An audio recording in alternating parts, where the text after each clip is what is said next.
Support for Radio Friends comes from OsteoStrong. Improvements in bone density, strength, and power can be achieved by weekly 5-minute no-sweat sessions on their 4-spectrum machines.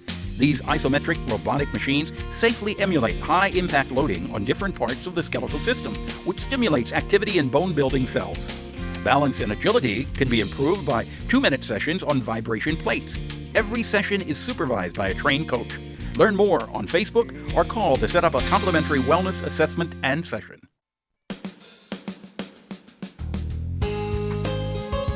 Good morning and welcome to Radio Friends on Thursday, November the 19th. We're going to talk poetry today, and I've got my friend Walter Bargen who is with us. And of course, you know Walter was the very first poet laureate for the state of Missouri. Welcome, Walter. You've got a new book out. It's called Pole Dancing in the Nightclub of God. That's an unusual title. Yes, hopefully it's a very catchy title. So how'd you come up with this title? Well, originally, how I come up with most everything, it just came to me. It popped into your mind. Originally, it was dancing in the nightclub of God. Okay. And then I thought, oh, no, it's really pole dancing, because what I'm really talking about here is the pole dancing is the imagination.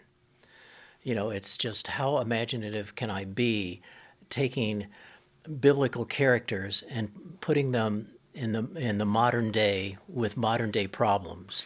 So this is what all of the poems are dealing with, biblical characters in modern day problems. Yes. All right, you want to read one? It's called God's Juice? Yes, it's called That's God's the first one. Juice. Okay. And this is from the second section, which is called Mosaic, and it's about Moses. Okay. Or Moses is the character in it. And in this particular case, Moses is thinking about how to keep a secret. And then about halfway through the poem switches its focus for a moment on a man named MacArthur Wheeler, who was a real person who was awarded or given a Darwin Award. And that should tell you something about what type of person this is or was, because I don't know if he's still alive. Often it's given to people who have managed to kill themselves in really bizarre ways. All right, so here's Walter Bargen from his new book. This is called God's Juice. Maybe Moses writes the note just to see if he can do it, to see if he has anything to say. Maybe he thinks it's just too good to be true. Maybe he wants his own secret, one that God won't know about. Maybe he just doesn't want to share everything, especially after the stone tablets. Maybe he doesn't know if he knows enough to really have a secret. But if he wants to share, all he needs is a candle and a match. He does a test, squeezing juice out of the cut-in-half lemon, dips the quill of a pigeon feather he found in an alley, and writes something, a few words of encouragement or disdain, all directed toward himself. Then strikes the match with its literary glow, holds it under the piece of scrap paper until the juice begins to brown, as if some small passion is writing the words. He is no longer responsible and can blame the match for all the banality until the paper catches fire and momentarily rises into the air, a brief black flight of notoriety before falling in ashes. Now he can write invisible messages to no one in particular.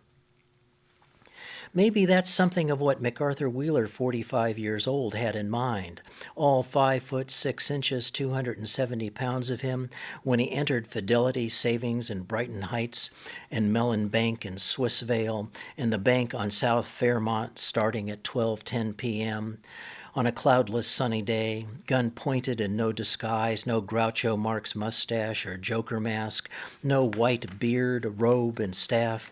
He was clearly visible to the surveillance cameras, and all he could say after arrest was, "I wore the juice."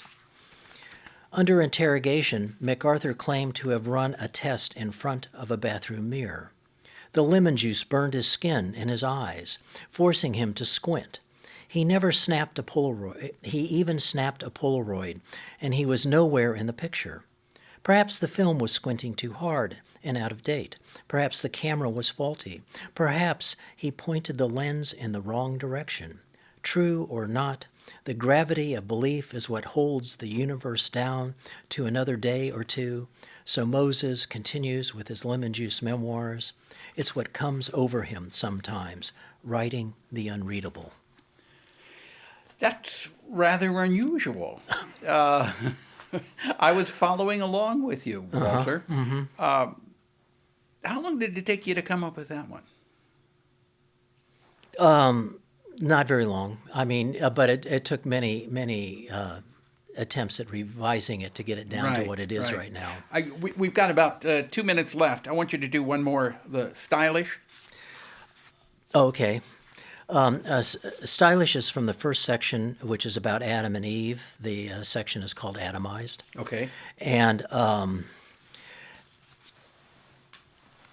think of the word stylish, but think of it in a totally different context. Okay. Forget the fig leaf. Eve really hasn't tried anything on yet, and probably won't. But she's shopping around for the right disease. At first, she thought the more exotic, the better, though exotic has its own limitations. Geographically speaking, the common cold could be exotic in Antarctica. Ebola, more than exotic where she lives, but uncommon is probably not a good candidate either. Malaria with its uncertain outcome, perhaps years of flash fevers and night sweats, not certain enough. Hemorrhagic fever, more certain but more random and difficult to find. And there's no control over an aneurysm. Who can say when the heart will explode? Perhaps she will have to settle on an industrial-grade cancer. But really, it's all the same, or at least it ends the same. And so she takes another bite of the apple. I don't really have any comments on that one. They're a little bit different. These are different poems from Walter's new book called Pole Dancing in the Nightclub of God. How many different writings are in here?